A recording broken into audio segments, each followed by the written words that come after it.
میرا نام ہنا ہے اور آج جب میں یہ کہانی سنا رہی ہوں تو میرے ہاتھ میں وہی پرانا لوہے کا صندوق ہے جسے اٹھا کر میں کئی سال پہلے اپنا گاؤں چھوڑ کر نکلی تھی۔ لیکن اس دن کی بات آج بھی مجھے بالکل یاد ہے۔ صبح ہونے والی تھی، گاؤں کی گلیاں خاموش تھیں اور لوگ اپنے گھروں میں سو رہے تھے۔ میں اپنے گھر کے دروازے پر کھڑی تھی اور ہاتھ میں لوہے کا پرانا صندوق پکڑے ہوئے تھی۔ صندوق میں میرے صرف چند کپڑے تھے، کچھ ضروری سامان اور میرے سلائی کا چھوٹا سا سامان۔ میں نے آخری بار اپنے گھر کو دیکھا، وہی کچی دیواریں، وہی چھوٹا سا صحن، وہی چارپائی جہاں میں اپنی ماں کے ساتھ بیٹھ کر کپڑے سیا کرتی تھی۔ میری آنکھوں میں آنسو آ گئے۔ میری ماں نے میرا ہاتھ پکڑ کر کہا، بیٹی مت جا، لوگ کیا کہیں گے؟ میں نے ماں کو دیکھا اور آہستہ سے کہا، اماں لوگ تو ویسے بھی بہت کچھ کہتے ہیں، لیکن اگر میں خود کو کھو دوں تو پھر میں کیا کروں گی؟ میں ایک غریب گھر کی سب سے بڑی بیٹی تھی۔ بچپن سے ہی مجھے معلوم تھا کہ ہمارے گھر کی خواہشیں بہت ہیں مگر پیسے بہت کم۔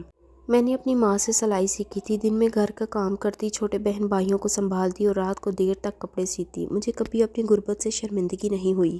مجھے صرف اس وقت دکھ ہوا جب لوگوں نے میری غربت کو میری قسمت سمجھ لیا۔ کچھ عرصہ پہلے میرا رشتہ ایک اچھے گھر سے آیا تھا۔ لڑکے والوں نے شروع میں کہا تھا کہ انہیں جہیز نہیں چاہیے۔ میرے والد بہت خوش ہوئے تھے۔ انہوں نے مجھے گلے لگا کر کہا تھا، بیٹی شاید اب تمہارا گھر بس جائے گا۔ لیکن شادی قریب آئی تو ان لوگوں کے مطالبے بھی بڑھتے گئے۔ پہلے سونے کی چین مانگی گئی، پھر فرنیچر، پھر موٹر سائیکل۔ میرے والد نے بہت سمجھایا کہ وہ غریب آدمی ہیں، اتنا سب کچھ نہیں دے سکتے، مگر لڑکے کی ماں نے صاف کہہ دیا، اگر یہ سب نہیں دے سکتے تو اپنی بیٹی کو ہمارے گھر بیچنے کا خواب بھی چھوڑ دیں۔ میں وہیں بیٹھی سب کچھ سن رہی تھی۔ اس وقت میرے دل پر جیسے کسی نے پتھر رکھ دیا تھا۔ میں نے اپنے والد کی طرف دیکھا، وہ خاموش تھے، ان کی آنکھوں میں بے بسی تھی۔ اسی رات میں نے فیصلہ کر لیا۔ میں نے اپنی ماں سے کہا، اماں میں وہاں شادی نہیں کروں گی جہاں میرے باپ کی عزت جہیز سے ناپی جائے۔ ماں نے کہا، بیٹی پھر لوگ کیا کہیں گے؟ میں نے کہا، اماں لوگ ایک دن بات کرنا چھوڑ دیں گے، لیکن اگر میں غلط گھر چلی گئی تو مجھے پوری زندگی سہنا پڑے گا۔ اگلی صبح میں نے اپنا صندوق اٹھایا۔ میرا مقصد صرف ایک تھا، میں شہر چلی جاؤں، کام کروں گی اور اپنے پاؤں پر کھڑی ہوں گی۔ جب میں گھر سے نکل رہی تھی تو میرے چھوٹے بھائی نے میرا ہاتھ پکڑ لیا۔ اس نے پوچھا، آپی اب واپس کب آئیں گی؟ میں نے مسکرا کر کہا، جلد واپس آؤں گی، لیکن اس بار تمہاری آپی کمزور بن کر نہیں آئے گی۔ میں شہر چلی گئی۔ شروع کے دن بہت مشکل تھے۔ ایک چھوٹے سے کمرے میں رہتی اور دن بھر کپڑے سیتی۔ کبھی پورا دن کام کرنے کے بعد بھی اتنے پیسے نہیں ملتے تھے کہ میں آرام سے کھانا خرید سکوں۔ کئی بار دل کرتا کہ سب کچھ چھوڑ کر واپس گاؤں چلی جاؤں، لیکن پھر مجھے اپنے والد کا جھکا ہوا سر یاد آتا اور میں دوبارہ سلائی مشین چلا دیتی۔ آہستہ آہستہ لوگوں کو میرا کام پتہ چلنے لگا۔